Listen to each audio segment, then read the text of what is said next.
Once, in a peaceful town, surrounded by meadows and shaded lanes, there lived a boy with stars in his eyes and dreams in his heart.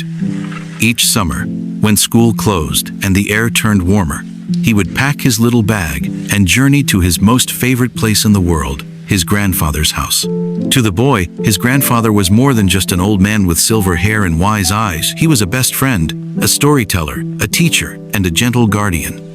They would spend long hours playing in the backyard, walking through flower-filled fields, or simply sitting under the open sky, watching clouds pass like drifting dreams.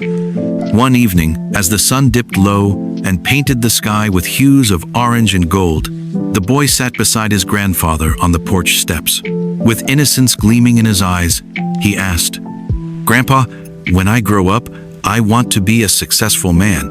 Can you tell me how to become one?" The old man looked at the boy for a long moment, his smile soft and knowing, as if he had been waiting for this question all his life.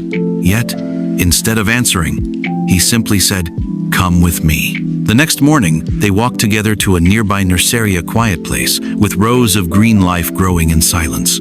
There, the grandfather picked two small, delicate plants, barely saplings, and brought them back home. With care and intention, he planted one plant inside the house, in a large pot beside the sunlit window.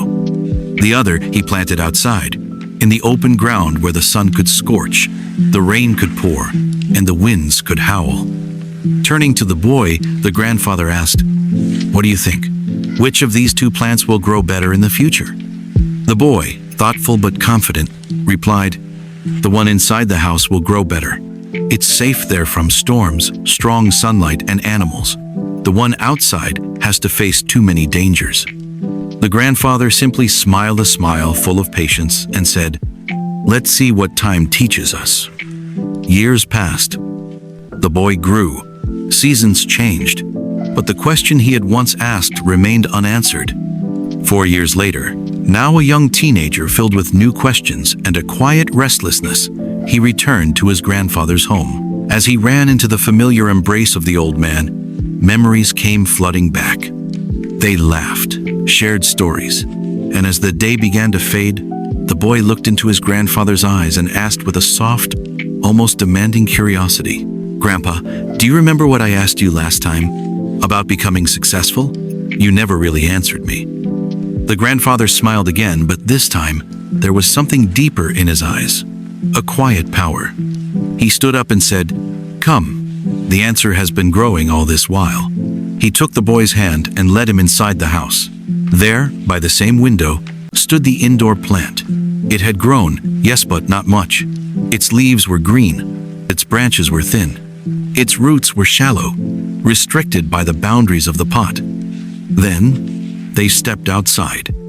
And there, where the other plant had once been a mere sprout, now stood a mighty tree. It towered above them, its branches stretching wide and proud, casting shade for anyone who walked beneath. Birds chirped in its arms. Its bark was rough, strong, unshakable. The tree had not just grown, it had thrived. The boy's eyes widened. He stood still, stunned by the transformation. "Grandpa, is this really the same plant? How can this be?"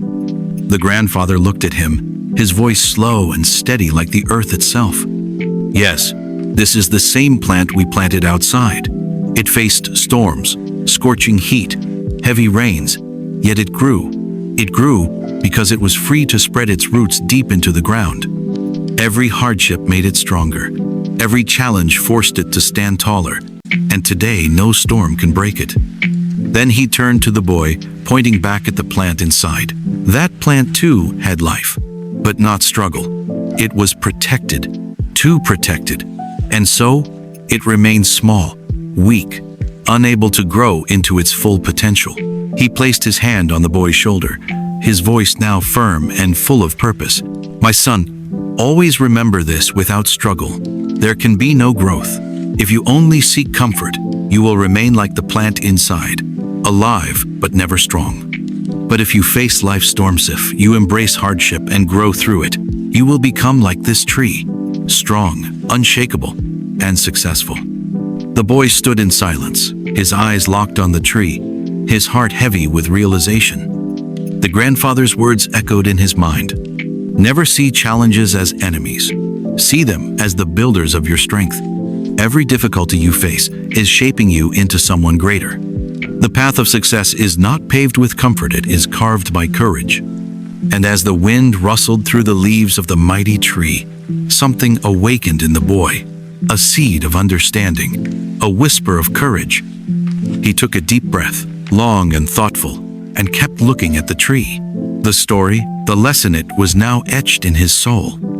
From that day onward, whenever life threw challenges his way, whenever he stumbled, failed, or felt defeated, he remembered the tree, and he knew that every storm was not the end, but a step. Every obstacle was not a wall, but a door. Because true growth happens not when we hide from struggle, but when we face it head on. And true success is not comfort, it is the strength that only storms can give you. So, the next time you face difficulty, don't fear it, don't run from it. Stand firm, dig deep, and grow. Because the roots that go deepest are the ones that have wrestled with the storm and still reached for the sky.